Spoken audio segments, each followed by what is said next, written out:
This episode dives into flipping vintage electronics online, turning forgotten collectibles into quick cash by testing, repairing, and listing for profit. Buy low, verify working condition, and source parts from salvage stores. Accurate diagnostics prevent costly mistakes and protect margins. Most flippers earn $200 to $800 per item depending on rarity, with faster sales through clear photos, honest descriptions, and reputable shipping. Getting started means building a small toolkit, creating a simple refurb workflow, and setting up listings on multiple marketplaces for visibility.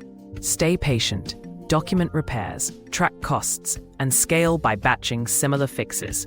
Watch your margins grow as demand returns.